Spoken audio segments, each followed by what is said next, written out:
કેમ છો વિદ્યાર્થી મિત્રો?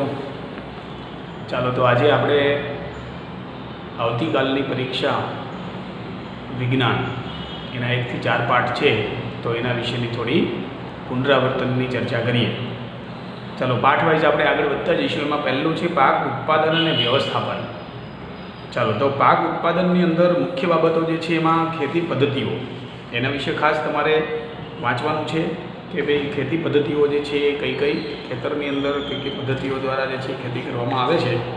એમાં મુખ્ય જે છે એ તમારે યાદ રાખવાનું છે ભૂમિને તૈયાર કરવી, રોપણી, કુદરતી અને કૃત્રિમ ખાતર આપવું.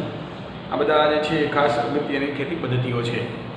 સિંચાઈ, નીંદણની રીતથી રક્ષણ, લણણી અને સંગ્રહ, આ ખાસ મુદ્દાઓ ઉપર આખા પાઠની વાત કરવામાં આવી છે. ચાલો એમાં 2 પ્રકારના પાક લેવામાં આવે, ખરીફ પાક અને રવિ પાક. આપણે સામાન્ય રીતે ઉનાળુ પાક પણ લેતા હોય છે, પણ એને આપણે અલગથી ગણતા નથી. પરંતુ 2 પાક યાદ રાખવાના છે. ખરીફ પાક એટલે ચોમાસા દરમિયાન જે લેવામાં આવે તે ખરીફ પાક, અને રવિ પાક એટલે શિયાળા દરમિયાન જે પાક લેવામાં આવે તે રવિ પાક છે. ચાલો તો એ પદ્ધતિઓની અંદર હવે ખાસ અગત્યની બાબત જે છે એમાં ભૂમિ તૈયાર કરવી. કેવી રીતે ભૂમિ તૈયાર કરવામાં આવે છે, એના માટે કયા કયા ઓજારો વપરાય છે. દાખલા તરીકે હળ છે, ખરપીઓ છે, બરાબર. આ બધા સાધનો જે છે ભૂમિ તૈયાર કરવા માટે વપરાતા હોય છે. ત્યારબાદ વાવણી એટલે કે જમીનની અંદર બીજ વાવવાની પ્રક્રિયા અથવા રોપ જે છે એ વાવવાની પ્રક્રિયા, એને વાવણી તરીકે ઓળખવામાં આવે.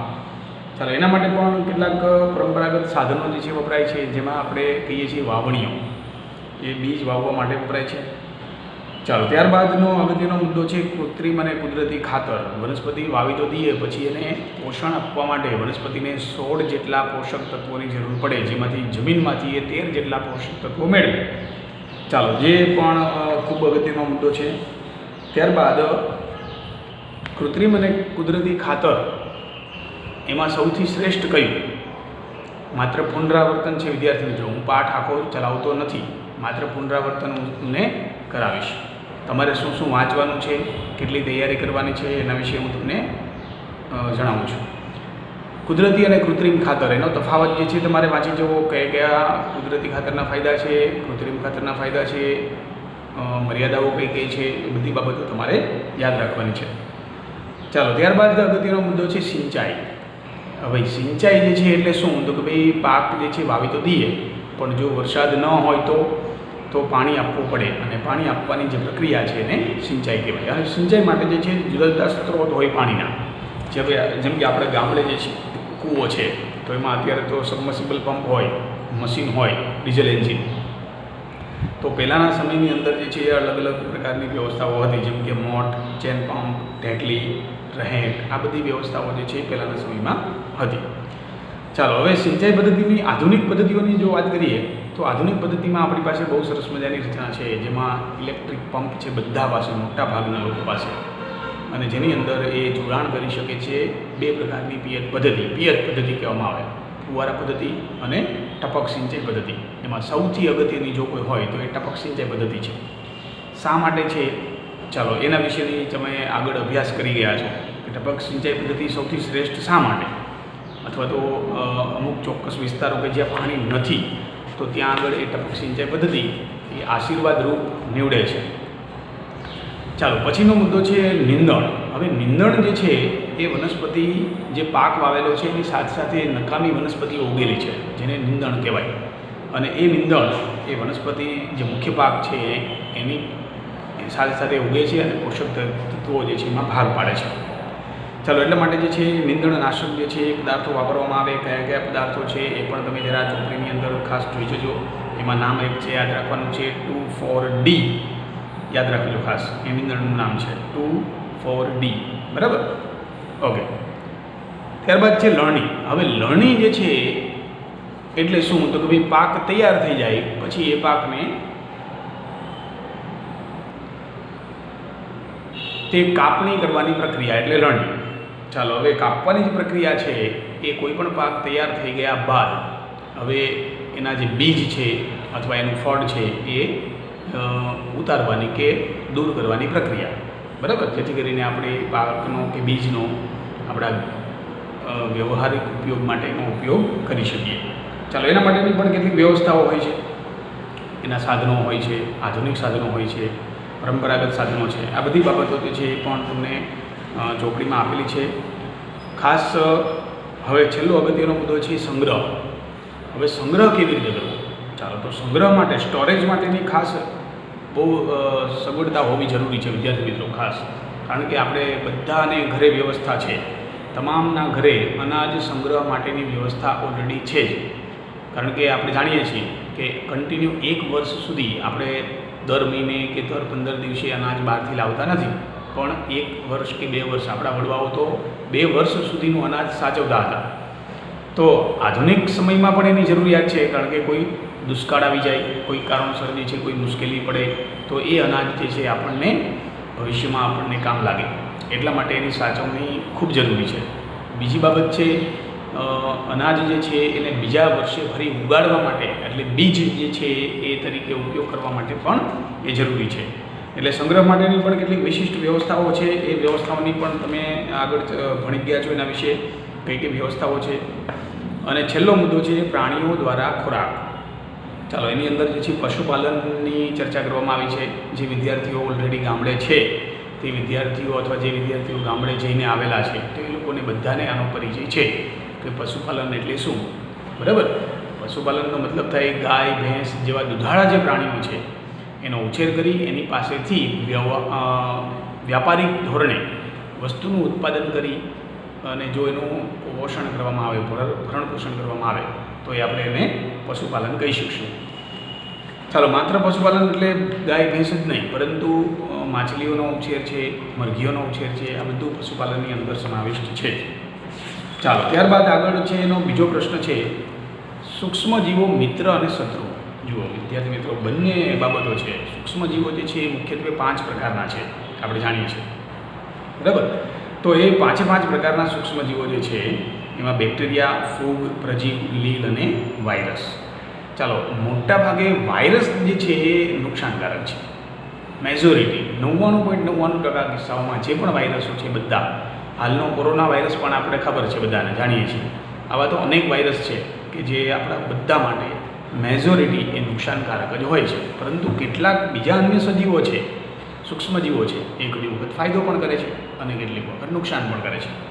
ચાલો, એ ફાયદો અને નુકસાન જે છે કઈ રીતે કરે છે એના વિશેની ચર્ચા પણ તમે આગળ ભણી ગયા છો. આકૃતિઓ પણ આપેલી છે, તમે જોઈ શકશો સારી રીતે. ત્યારબાદ સૂક્ષ્મજીવોના ઉપયોગો વિશે પણ આપણે જાણો છો. દહીં, બ્રેડ બનાવવા માટે સૂક્ષ્મજીવનો ઉપયોગ કરીએ છીએ આપણે. આથો લાવવા માટે આપણે જે છે દૂધમાંથી દહીં બનાવીએ છીએ ત્યારે, કેક બનાવીએ છીએ ત્યારે, બિસ્કિટ બનાવીએ ત્યારે. બરાબર? ચાલો, નાનખટાઈ બનાવીએ ત્યારે, બધી જ બાબતો આવી જે કંઈ પણ આથો લાવવાની પ્રક્રિયાથી બને છે. ઢોસા બનાવીએ છીએ, ખમણ બનાવીએ છીએ, તો એમાં બધામાં જ સૂક્ષ્મજીવ ક્યાંક ને ક્યાંક વપરાય છે. ચાલો, તો એના વિશે પણ આપણે સમજીએ છીએ, જાણીએ છીએ.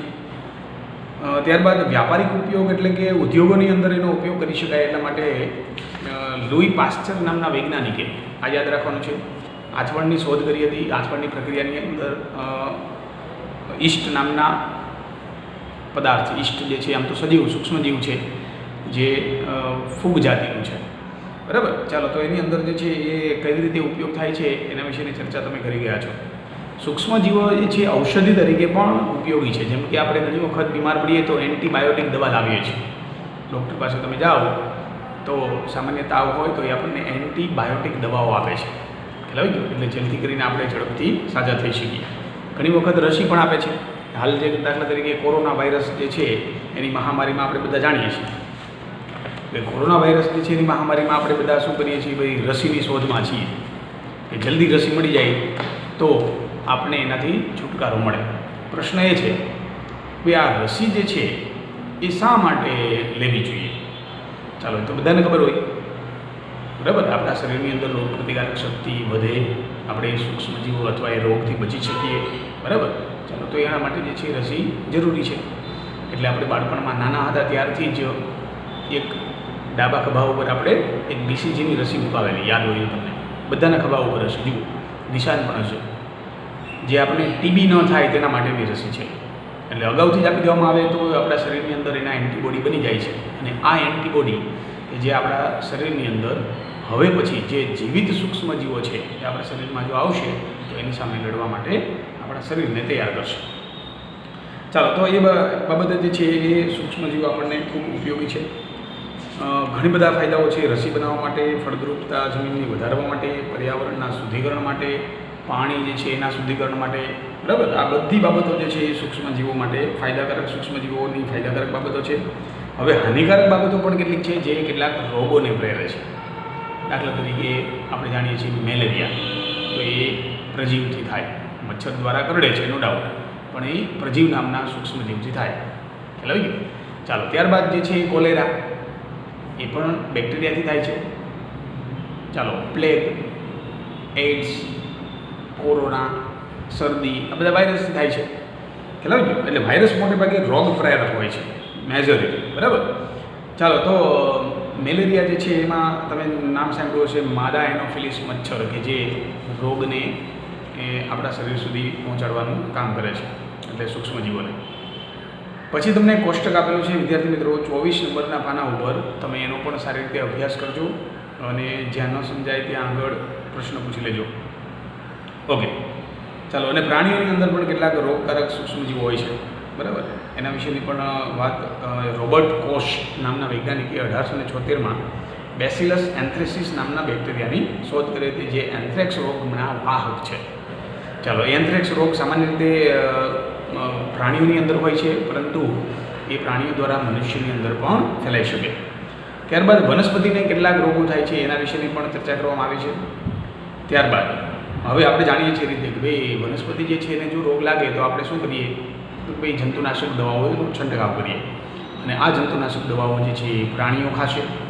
પ્રાણીઓ ખાય એટલે સ્વાભાવિક છે કે એના શરીરમાં જશે, અને એના શરીર દ્વારા આપણે એના દૂધ અથવા તો અન્ય એના માંસ કે બીજી કોઈ પણ વસ્તુનો ઉપયોગ કરીએ તો એ છેલ્લે આપણા સુધી પણ પહોંચશે.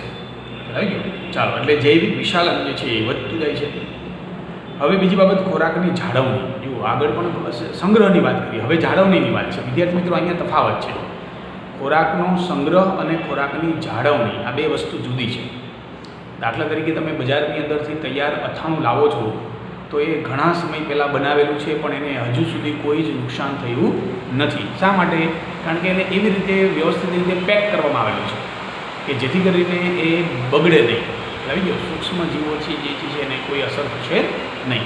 એટલે એવા પ્રિઝર્વેટિવ પદાર્થો વાપરવામાં આવે છે કે જેને કારણે પ્રોટીન, ચરબી, કાર્બોદિત એટલે કે સ્ટાર્ચ, આવા બધા પદાર્થોને નુકસાન ન થાય અને આપણે એને લાંબા સમય સુધી ઉપયોગમાં લઈ શકીએ. ચાલો, હવે ઘણી બધી પદ્ધતિઓ આપી છે. રાસાયણિક પદ્ધતિ કે જેના દ્વારા પણ આપણે ખોરાકને બચાવી શકીએ. મીઠા દ્વારા જાળવણી. આપણે વડીલો જે છે જનરલી જ્યારે પણ અથાણું બનાવતા ને બાળકો, ત્યારે એ હંમેશા મીઠાવાળા પાણીની અંદર પહેલાં એને બોળી દેતા. ગાજર હોય, કેરી હોય, આવી બધી વસ્તુઓને મીઠાની અંદર બોળી દેવામાં આવતી. ચાલો, ત્યારબાદ શર્કરાની મદદથી પણ જાળવણી છે. સાકર, બરાબર, એની મદદથી પણ આપણે હવે જાણીએ છીએ કે મુરબ્બો આપણે બનાવીએ છીએ, બરાબર. તો એની અંદર પણ આ શર્કરા છે, વધુ પડતી સાકર છે, જેને કારણે પણ બગાડ અટકાવી શકાય છે. અને તેલ તેમજ વિનેગર, આપણે અથાણું જ્યારે બનાવીએ ત્યારે ઉપર તમે બરણીની ઉપરની બાજુ જોજો, એ સંપૂર્ણપણે અથાણું તેલમાં ઢંકાયેલું હશે. આવું શા માટે રાખવામાં આવે? કારણ કે તેલની નીચેના ભાગે એ સૂક્ષ્મજીવો પહોંચી શકે નહીં. આવી ગયો? એટલે માટે અથાણું જે છે બગડતું અટકે. ચાલો, ગરમી તેમજ ઠંડીથી સારવાર. હવે ઘણી વખત જે છે કેટલીક વસ્તુ એવી હોય કે જેને ઊંચા તાપમાને રાખવી પડે, અને કેટલીક વસ્તુ એવી હોય કે જેને નીચા તાપમાને તમે રાખો તો ન બગડે. એટલે આવી ગયો? ચાલો, આપણે દૂધ લેવા માટે જઈએ છીએ ત્યારે જનરલી એની અંદર બોટલમાં લખેલું હોય છે કે આ દૂધ જે છે એને તમે નીચા તાપમાને રાખશો તો આટલા દિવસ સુધી બગડશે નહીં. તમે દૂધની થેલી જોશો તો એની ઉપર કન્ડિશન એપ્લાય એવું લખેલું હશે કે આટલા દિવસો 2 કે 3 દિવસ સુધી એને આટલા તાપમાને નીચે રાખવામાં આવશે તો આ દૂધને કશું જ નુકસાન થશે નહીં, દૂધ બગડશે નહીં. ચાલો, તો એની પણ પદ્ધતિ આપવામાં આવેલી છે કે એને પેસ્ચ્યુરાઇઝ કેવી રીતે કરવામાં આવે છે એ પણ પૂછાય જેવો પ્રશ્ન છે, એટલે તૈયારી રાખજો. ત્યારબાદ જે છે નાઇટ્રોજન સ્થાપન માટે બેક્ટેરિયાઓ, રાઇઝોબિયમ નામના બેક્ટેરિયાઓ જે છે એ ખૂબ અગત્યના છે કે જે જમીનની અંદર નાઇટ્રોજનનું સ્થાપન કરે છે. ત્યારબાદ નાઇટ્રોજન ચક્ર, એને વાંચી જજો, એમાંથી પણ ટૂંકા પ્રશ્નો તમને પરીક્ષામાં પૂછાઈ શકે. ચાલો, ત્યારબાદનો પાઠ છે હવે પછીનો એ છે સંશ્લેષિત અને કૃત્રિમ તેમજ રેસાઓ તેમજ પ્લાસ્ટિક. હવે આગળના ધોરણમાં આપણે કુદરતી રેસાઓ વિશે સંપૂર્ણ માહિતી મેળવી ગયા છીએ. 7મા ધોરણની અંદર પણ આપણે કુદરતી અને કેટલાક કૃત્રિમ રેસાઓનું મિશ્રણ પણ આપણે ભણ્યા છીએ. હવે સંપૂર્ણપણે સંશ્લેષિત રેસાઓ એટલે મતલબ કે કૃત્રિમ રેસાઓ, ચાલો એની વાત કરવાની છે. તો આ કૃત્રિમ રેસાઓ જે છે એના પ્રકારની જો આપણે ચર્ચા કરીએ તો એમાંનું સૌપ્રથમ રેયોન, જે કૃત્રિમ રેશમ તરીકે પણ ઓળખાય છે. હવે એની ઉપયોગિતા પણ તમે ખાસ તૈયારી રાખજો, કારણ કે પરીક્ષામાં તમને કોઈ પણ રેસાઓ વિશેની ઉપયોગિતા, એના ગુણધર્મો પૂછી શકે. તો ત્યાર પછીનો પ્રકાર છે નાયલોન, એના પણ ઉપયોગો, એના ગુણધર્મો. ત્યારબાદ પોલિએસ્ટર અને એક્રેલિક, એ પણ સંપૂર્ણપણે માનવ સર્જિત રેસાઓ કહી શકાય, એના ગુણધર્મો અને ઉપયોગો. ચાલો, ત્યારબાદ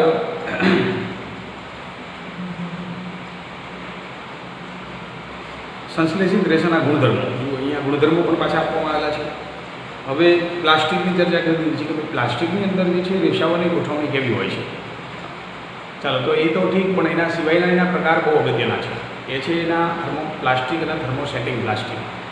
એટલે થર્મોપ્લાસ્ટિક એવું છે કે જેને તમે એક વખત ઉપયોગમાં લેશો અને જો નકામું થાય તો એને ફરી પાછું પીગાડીને બીજી વખત પણ ઉપયોગમાં લઈ શકાય. પણ થર્મોસેટિંગ પ્લાસ્ટિક એવા છે કે તમે એક વખત ઉપયોગ કરશો તો ફરીથી એનો બીજી વખત તમે ઉપયોગ કરી શકશો નહીં. ચાલો, હવે ખાસ બહુ અગત્યની આ સમયની અંદર, મતલબ કે આધુનિક સમયમાં પ્લાસ્ટિક જે છે એની પસંદગી શા માટે વધુ કરવામાં આવે છે? લોકો કેમ વધુ ને વધુ પ્લાસ્ટિકનો ઉપયોગ કરે છે? ધાતુઓનો ઉપયોગ કેમ ઘટાડે છે? આપણે જાણીએ છીએ કે પ્લાસ્ટિકને કાટ લાગતો નથી, ધાતુઓને કાટ લાગી જાય છે. આવી ગયું? ઓકે, તમે જોશો તો અહીંયા આગળ સ્કૂલ ઉપર ઘણા સમયથી તમારી બેન્ચ જે છે રાહ જોઈ રહી છે. તો એ બેન્ચ જે છે પડી કાટ ખાય છે. પણ જો તમે સતત એનો ઉપયોગ કરતા હો તો કદાચ એ કાટ ન પણ લાગે. અત્યારે ભેજ જે છે વધુ પ્રમાણમાં લાગે છે. ચાલો, તો એ પ્લાસ્ટિક જે છે એના ગુણધર્મો પણ તમારે તૈયારી કરવાની છે. અને પ્લાસ્ટિક સાથે ખાસ અગત્યની બાબત એ જોડાયેલી છે કે એ જો એને ફેંકી દેવામાં આવે, જો એનો રીયુઝ સાયકલ ન થાય તો એ પર્યાવરણ માટે ખૂબ જ ઘાતક વાર થઈ શકે. ખ્યાલ આવી ગયો? ચાલો, એટલે પર્યાવરણ જે છે એનું દુશ્મન જે છે જો ગણી શકાય તો એ છે પ્લાસ્ટિક. એટલે જો યુઝ એન્ડ થ્રોવાળી કોઈ પણ પ્લાસ્ટિકની જો વસ્તુઓ હોય તો એનો ઉપયોગ ટાળવો જોઈએ. આપણે જાણીએ છીએ બધા વિદ્યાર્થી મિત્રો એ રીતે કે પોલિથીન નામની જે પ્લાસ્ટિક છે એનો ઉપર સરકારે ઓલરેડી બેન મૂકેલો છે. ખાસ કરીને 20 માઇક્રોન કરતાં જે પાતળું પ્લાસ્ટિક આવે છે એના ઉપર સંપૂર્ણ બેન મૂકેલો છે કે હવે આવું પ્લાસ્ટિક તૈયાર કરી શકાશે નહીં, અથવા તો એને વાપરી શકાશે નહીં કે વેચી શકાશે નહીં. ચાલો, તો આપણે પણ એવું નક્કી કરીએ કે ક્યારેય પણ હવે જ્યારે વસ્તુ લેવા જઈએ તો એ પ્લાસ્ટિકમાં ન લઈએ, ઘરેથી થેલી લઈને નીકળીએ. શક્ય હોય ત્યાં સુધી એવા પ્લાસ્ટિકનો ઉપયોગ કરવાનું ટાળીએ. ચાલો, અને છેલ્લી બાબત છે એ છે ધાતુ અને અધાતુ. ચાલો, તો ધાતુ અને અધાતુની અંદર તમારે ખાસ એના ગુણધર્મો, એની રાસાયણિક પ્રક્રિયાઓ એ યાદ રાખવાની છે. અને રાસાયણિક પ્રક્રિયા દરમિયાન થતા ફેરફારો એ બહુ અગત્યના છે. દાખલા તરીકે ચૂનાના નીતરિયા પાણીમાંથી કાર્બન ડાયોક્સાઇડ વાયુ પસાર કરતા શું થાય છે? ઓકે, સરસ, દૂધિયું બને છે. તો આવી જેટલી પણ પ્રક્રિયાઓ અહીંયા આપવામાં આવેલી છે તો એ પ્રક્રિયા દરમિયાન એના લિટમસ પ્રત્યેની શું અસર થાય છે એ પણ યાદ રાખવાનું છે. એના રંગમાં શું ફેરફાર થાય છે એ પણ યાદ રાખવાનું છે. એમાંથી કયો વાયુ ઉત્પન્ન થાય છે એ પણ યાદ રાખવાનું છે. મતલબ એવો થયો કે તમે જે અવલોકન કરેલું છે તે અવલોકન અને જે નિર્ણય તારવો છો પ્રયોગ દ્વારા તે નિર્ણય, આખો પ્રયોગ યાદ રાખવાની જરૂર નથી, પરંતુ તમે જે અવલોકન તારવો છો તે અવલોકન અને નિર્ણય પણ વિદ્યાર્થી મિત્રો આ અવલોકન અને નિર્ણય તારવવા માટે તમારે પ્રયોગ જે છે એને વાંચવા પડશે. જો પ્રયોગ નહીં વાંચો તો તમે અવલોકન નિર્ણય તારવી શકશો નહીં. ખ્યાલ આવી ગયો? ચાલો, એટલે તમામ જે છે એના પ્રયોગના અવલોકન નિર્ણય, એ પ્રયોગ જે છે એ શું છે, જો એની ન સમજ પડતી હોય તો મને ફોન કરજો, તો હું પણ તમને સમજાવીશ. ચાલો, તો આ બાબત જે છે એ સંપૂર્ણપણે કમ્પ્લીટ થઈ છે. એમાં જેટલી પણ પ્રક્રિયાઓ છે એ બધી જ પ્રક્રિયાઓને તમારે ખાસ સમજવાની છે, યાદ રાખવાની છે. તો હવે આના સિવાયની બીજી કોઈ પણ બાબત મને લાગતી નથી કે જરૂર પડે એવું, કારણ કે તમે બધું જ આના દ્વારા સમજી જ ગયા છો. બરાબર. તો આવતીકાલે પરીક્ષા છે વિજ્ઞાનની, તો એના માટે બધાને બેસ્ટ ઓફ લક. બધા વિદ્યાર્થીઓ જે છે વ્યવસ્થિત રીતે પેપર લખે. જે વિદ્યાર્થીઓ સુરતમાં છે ખાસ એકમ કસોટીમાં જ પેપર લખે. જે વિદ્યાર્થી સુરતમાં નથી તે વિદ્યાર્થીઓ પોતે એક નોટની અંદર પેપર લખી એની PDF સ્કેન કરી PDF બનાવી અને પછી મોકલશો તો અમને સરળતા રહેશે જોવામાં. અને તે તમારા ફોટા જે છે વ્યવસ્થિત તમને દેખાતા નથી. તમે વોટ્સએપમાં મોકલો છો તો એ ફોટા કમ્પ્રેસ થઈ જાય છે, એટલે જે એક છે અક્ષરો તમારા સ્પષ્ટ વાંચી શકાતા નથી. એટલે વ્યવસ્થિત રીતે ડોક સ્કેનર નામની એપ્લિકેશન છે, ડોક સ્કેનર. હું તમને યુટ્યુબની અંદર નીચે લિંકમાં આની ડોક સ્કેનરની લિંક મોકલી દઈશ. તમે એનાથી એ ડોક સ્કેનર ડાઉનલોડ કરી શકશો. તો એના દ્વારા તમે પણ PDF બનાવીને પછી એ પેપર તમે મોકલશો તો ઝડપથી સારી રીતે અમે એને ચેક કરી શકીશું. ચાલો, તો ફરીથી બધાને બેસ્ટ ઓફ લક આવતીકાલની પરીક્ષા માટે. ભારત માતા કી જય.